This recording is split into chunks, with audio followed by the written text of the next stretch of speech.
kita lanjutkan ke pembahasan soal yang berkaitan dengan slope. Jadi di sini kita bisa melihat ada sebuah fungsi non-linear seperti itu. Dan ceritanya kita mencoba untuk mencari slope di titik yang berbeda untuk fungsi non-linear gitu ya, yaitu di titik A dan di titik B. Oke.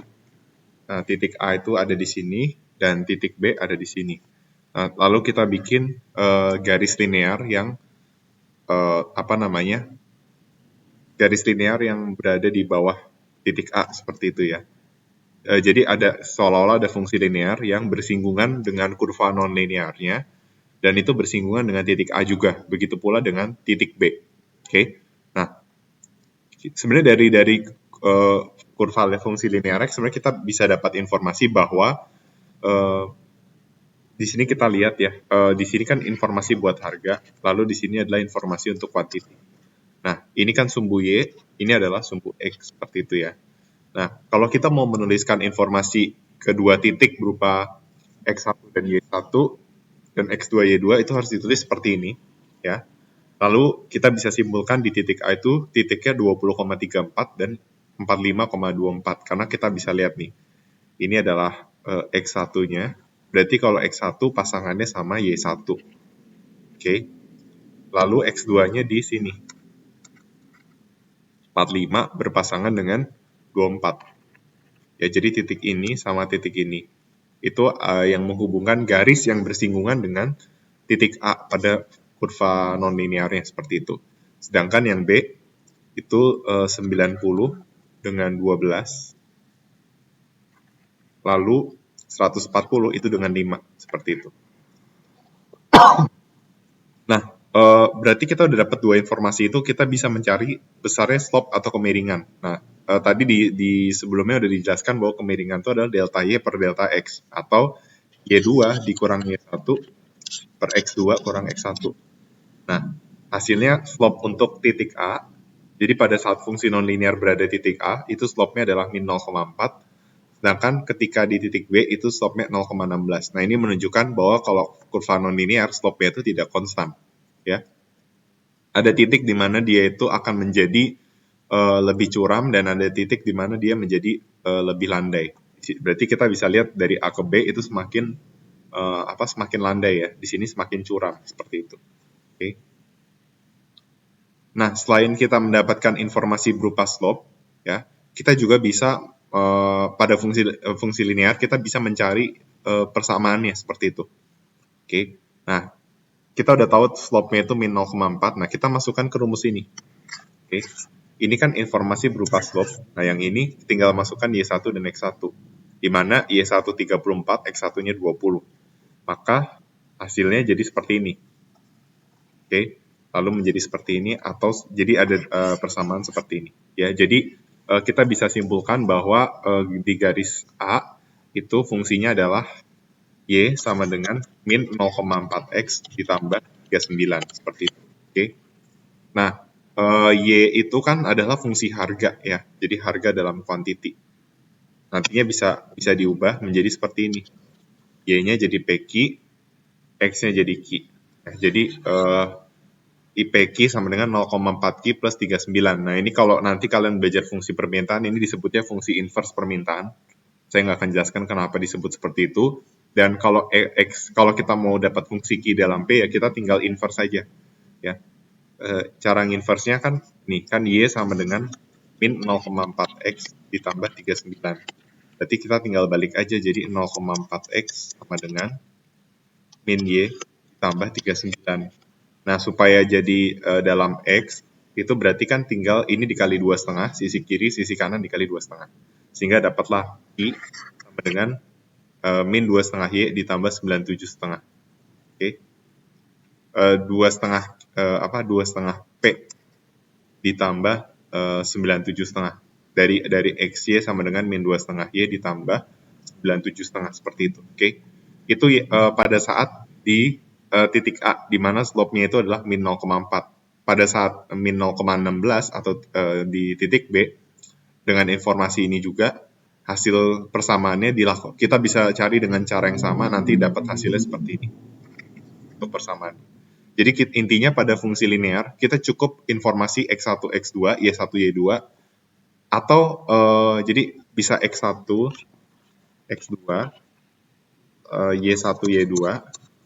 Ini kita bisa dapat persamaan seperti ini. Atau bisa juga kita informasinya salah satu aja, baik ini atau ini, ya. Tapi dikasih tahu slope-nya. Karena kalau udah tahu slope-nya, kita bisa tahu juga salah satu nilai dari ini gitu. Misalnya kita tahu slope-nya, terus kita nggak tahu besarnya X2, Y2, itu nggak masalah. Karena kita udah tahu Y1 dan X1-nya, seperti itu. Oke? Nah, ini ada contoh soal yang teman-teman bisa coba ya. Gimana kalau seandainya saya nggak akan coba di sini karena saya udah contohkan cara mengerjakannya 2 soal ya. Ini contoh soalnya. Jadi kita tahu bahwa salah satu titiknya adalah 15,40. Nah, ini anggap aja sebagai X1, Y1. Nah, ditanya berapakah fungsi persamaan linearnya. Jadi Y sama X, YX-nya itu berapa?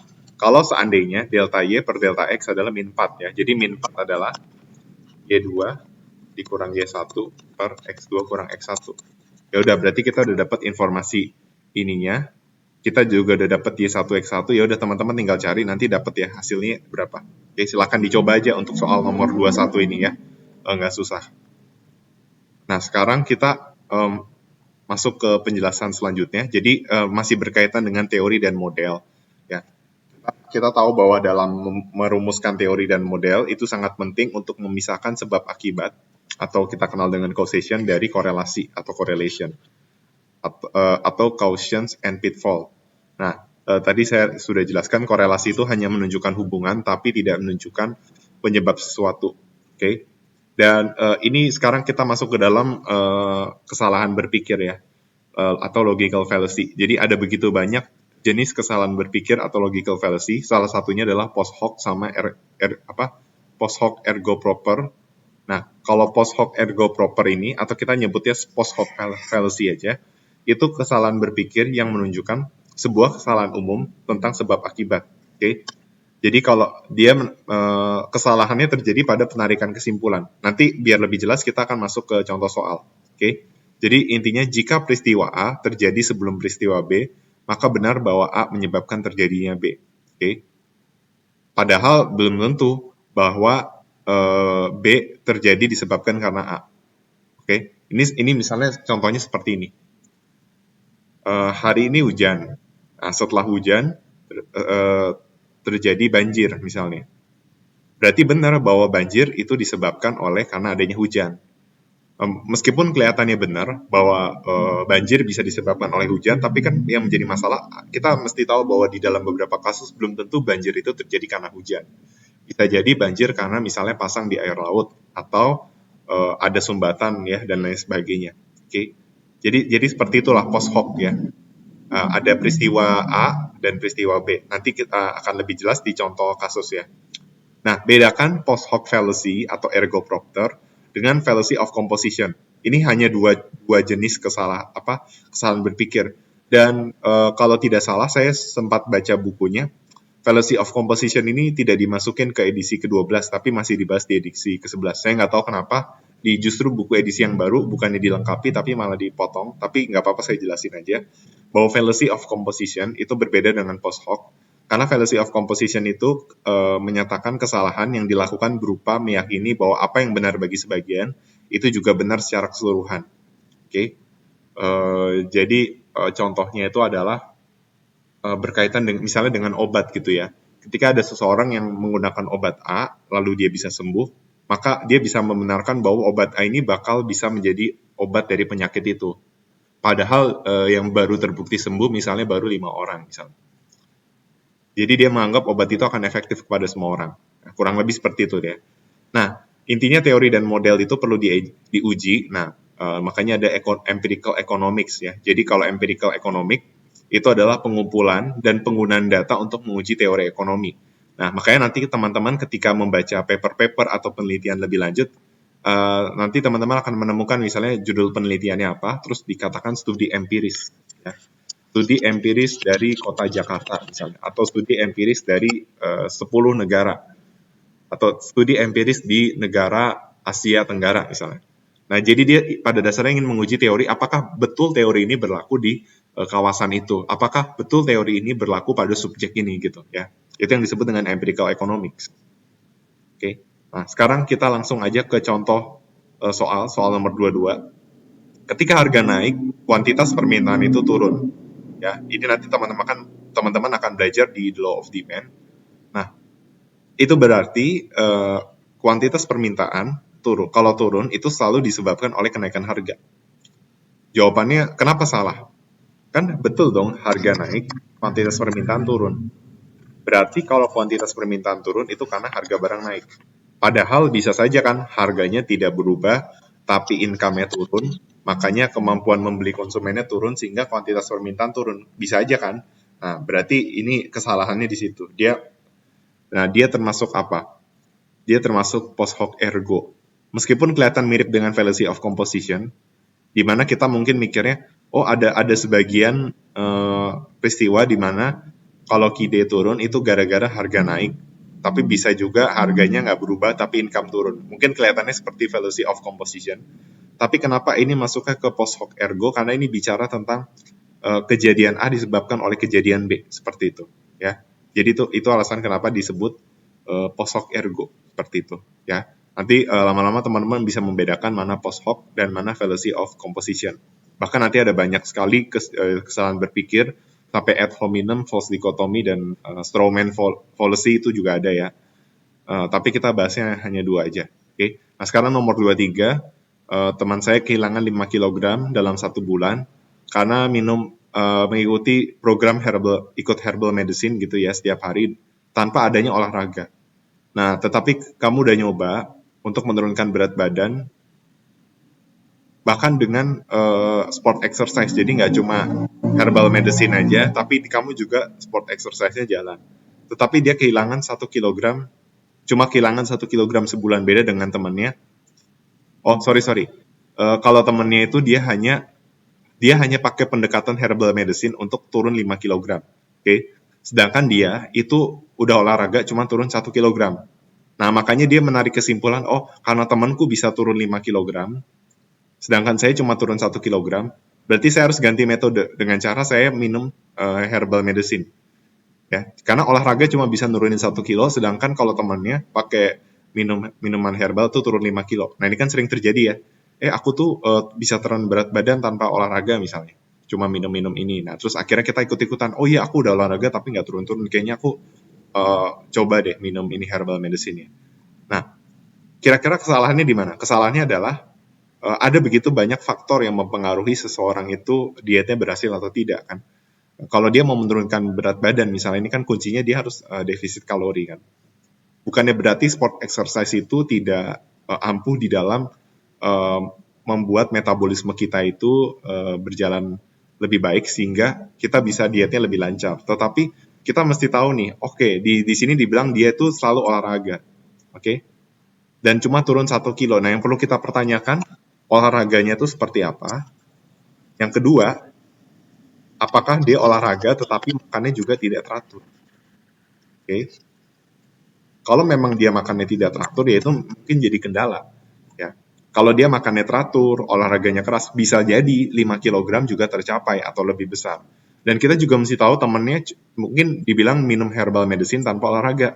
Nah, tapi kita mesti tahu apakah dia dietnya itu sangat ketat. Misalnya dia sama sekali nggak makan karbohidrat atau sangat terlalu banyak di sayur misalnya. Oke. Jadi seolah-olah bukan hanya herbal medicine, tapi ada faktor komitmen juga yang membuat dietnya berhasil sehingga bisa turun 5 kg dalam 1 bulan. Ya, makanya ini fallacy of composition. Dia lagi pula herbal medicine di teman kamu dan di kamu belum tentu sama-sama efektif.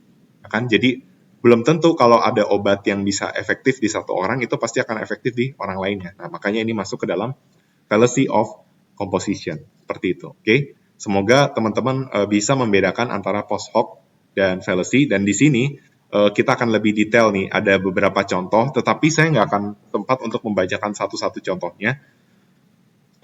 Tetapi saya berikan kata kunci ya. Misalnya yang A, obviously it rained. Tentu itu hujan karena Jeremy nyuci mobil. Ya.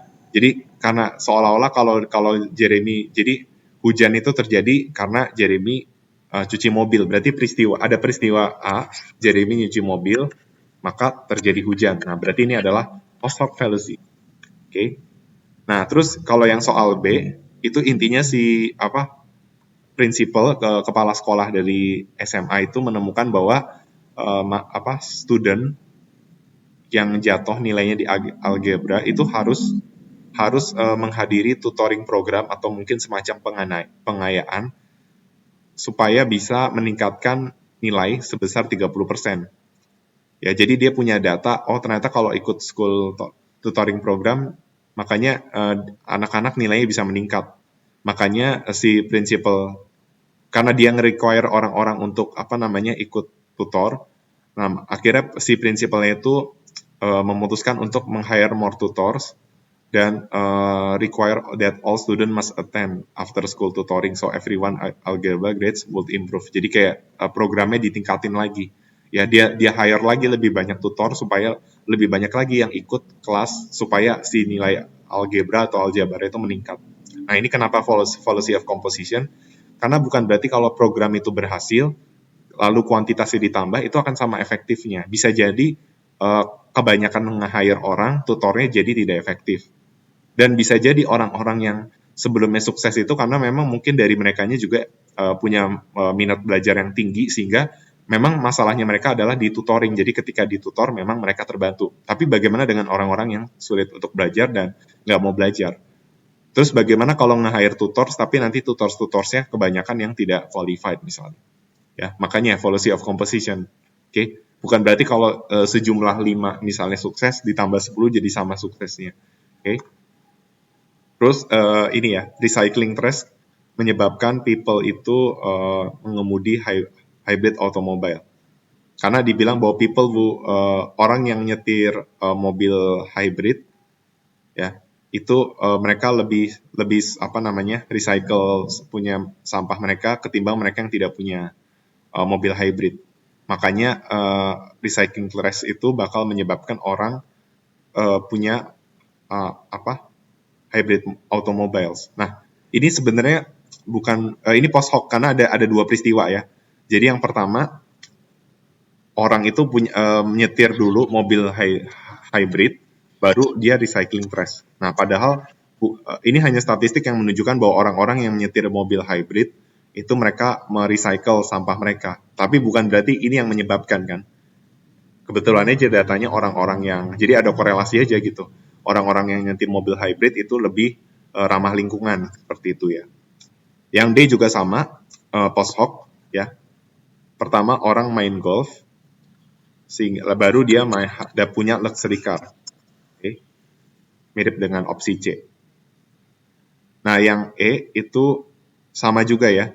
Katanya harga saham meningkat karena Michael itu mandi. Berarti peristiwanya Michael mandi dulu, baru stock price-nya increase. Nah, ini post hoc ya. Salah dalam menentukan sebab akibat itu post hoc seperti itu ya. Terus yang terakhir nih ya.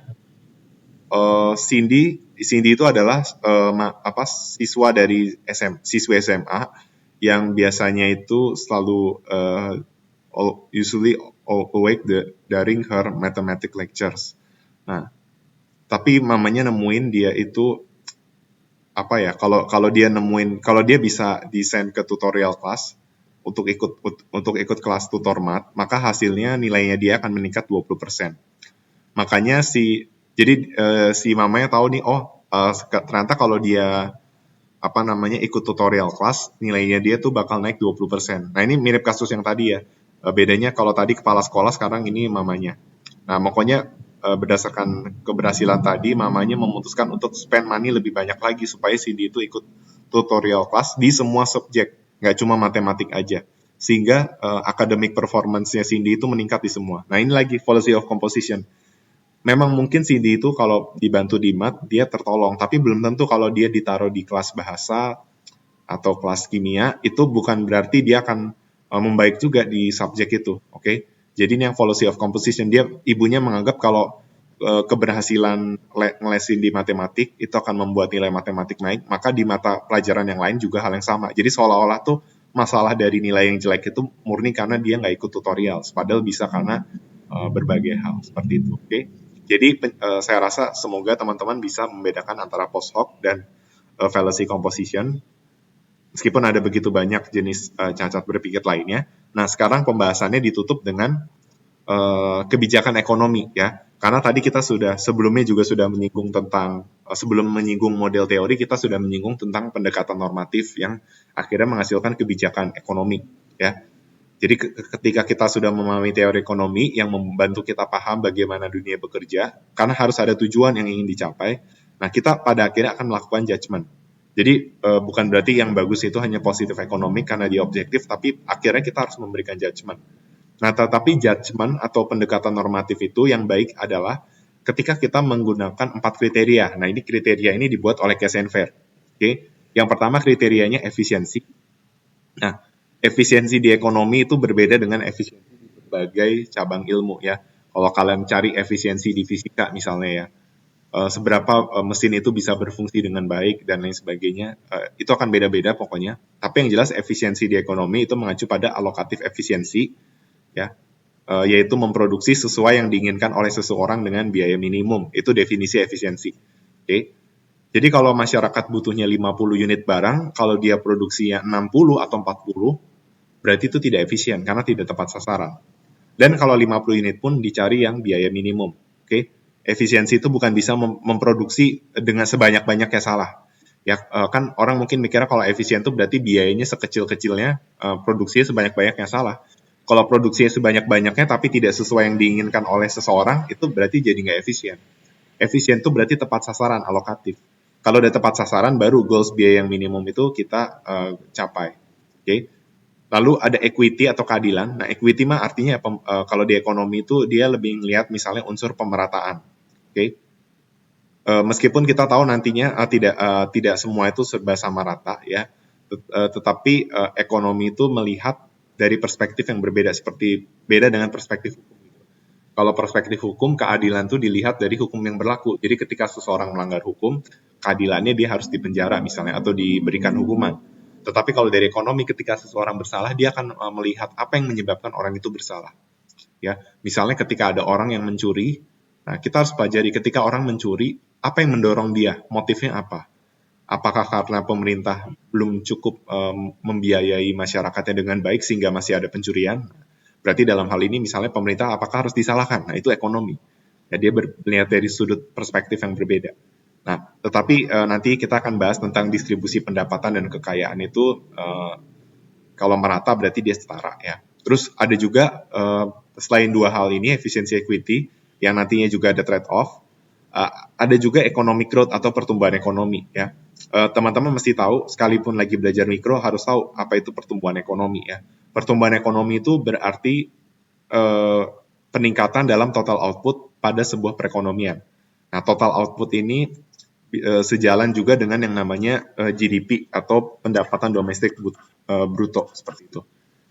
Gross domestic product. Meskipun GDP tidak sama dengan total output, ya. Ini saya mau menekankan. Seringkali orang anggap total output GDP.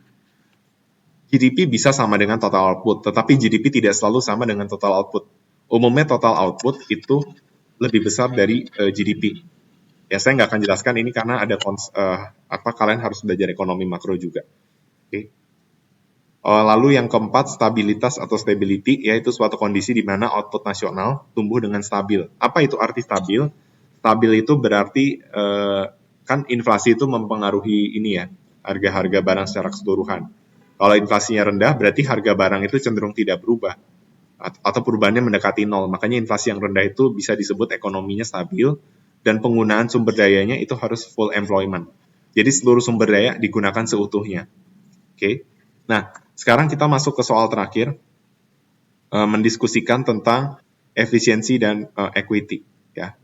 Ketika ada statement mengatakan everyone in society, semua orang di masyarakat harus dijamin dengan healthcare yang terbaik. Bagaimana efisiensi dan equity dalam sudut perspektif ini? Sekaligus nantinya kita melihat adanya trade-off antara efisiensi dan equity. Oke, dari segi equity, ya, kalau dikatakan semua orang di dalam masyarakat harus dijamin mendapatkan pelayanan kesehatan yang terbaik, Maka dari segi equity kita akan melihat bahwa semua orang dalam masyarakat memang punya hak untuk mengakses ke dunia kesehatan tanpa ada diskriminasi. Apalagi kalau ada undang-undang yang menjamin bahwa kesehatan itu untuk seluruh rakyatnya.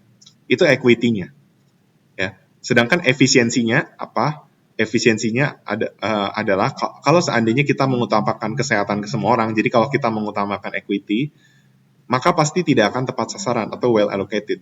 Nah, disinilah terletak trade-off antara equity dan efisiensi. Nah, kenapa kalau kesehatan diberikan kepada semua orang, jadi semua, misalnya di suatu negara, semua orang itu mendapatkan kesehatan yang terbaik, tidak ada yang didiskriminasi. Kenapa itu malah jadi nggak efisien? Karena tidak tepat sasaran ya. Kenapa tidak tepat sasaran? Karena ada orang-orang yang mungkin misalnya ya, dia itu apa ya, tidak seharusnya dia dapat akses kesehatan sebanyak itu gitu. Bisa jadi dia nggak butuh sebanyak itu sebenarnya. Atau misalnya kalau kita memperlakukan orang-orang yang mohon maaf kekayaannya lebih rendah, itu sama seperti orang kaya, mereka bisa aja nggak anggap itu dan sebenarnya mereka nggak butuh segitu banyaknya gitu untuk penanganan kesehatan. Ya, mungkin lebih butuh orang yang kaya itu dapat prioritas kesehatan misalnya ya, ketimbang orang yang miskin misalnya. Jadi alokasinya harusnya berbeda. Ya, makanya ada trade off antara efisiensi dan equity, ya kan? Bisa jadi orang tersebut nggak butuh anggaran kesehatan sebanyak itu, atau dia sebenarnya cuma perlu kontrol kesehatannya dikit aja ketimbang orang yang misalnya sakit-sakitan misalnya. Makanya harusnya ada prioritas gitu. Orang yang diprioritaskan untuk kesehatan adalah misalnya mereka yang sangat lemah atau mereka yang udah tua ketimbang yang muda mungkin lebih banyak fokus kesehatannya di perspektif lain. Dan juga mungkin kita bicara juga tentang siapa yang paling banyak menyumbang ke dunia kesehatan, harusnya mereka mendapatkan prioritas juga. Tapi itu nggak sesuai dengan equity, karena konsep equity kan semuanya harusnya sama. Tapi kalau secara efisiensi kan mereka punya willingness to pay lebih tinggi untuk dunia kesehatan kan. Harusnya mereka dapat prioritas lebih tinggi. Kalau mereka diprioritaskan, nantinya kan sektor kesehatan juga akan berkembang karena ada pendapatan pemasukan yang sesuai. Ketimbang kita memprioritaskan kesehatan ke semua orang, ada orang-orang yang mau mendapatkan fasilitas kesehatan tapi tidak punya willingness to pay untuk hal itu. Ya, itu kenapa terletak adanya trade-off antara efisiensi dan equity. Nah, sama juga ketika pekerja itu diberhentikan, maka mereka seharusnya dapat unemployment benefit. Ya, dari segi equity itu benar karena harusnya orang nganggur tuh dapat bantuan. Ini udah diterapkan di berbagai negara maju tuh benar-benar diberikan unemployment benefit. Tapi sebenarnya itu terlihat inefisien. Karena kalau kita menyelesaikan masalah ya, kalau ada orang nganggur diberikan unemployment benefit, nah berarti kan otomatis insentif untuk dia bekerja itu semakin kecil.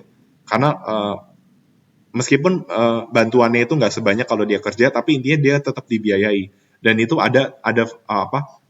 akan berpengaruh terhadap dia tuh menjadi mau kerja apa enggak ketika diberikan unemployment benefit. Ada juga orang yang sudah dapat unemployment benefit, dia tetap akan berusaha untuk kerja. Karena memang fungsinya unemployment benefit itu adalah hanya untuk membiayai dia sebelum dia mendapatkan pekerjaan.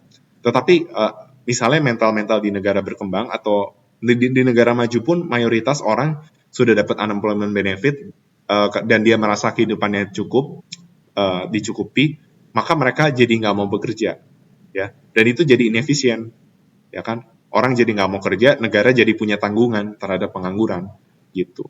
Ya, jadi dari dua kasus ini berkaitan dengan kesehatan dan pengangguran, semoga kita jadi mengerti trade-off antara efisiensi dan equity seperti itu. Oke, sekian dari penjelasan saya. Materi selanjutnya kita sudah akan masuk ke dalam chapter yang baru, yaitu chapter 2. Oke, terima kasih atas perhatiannya.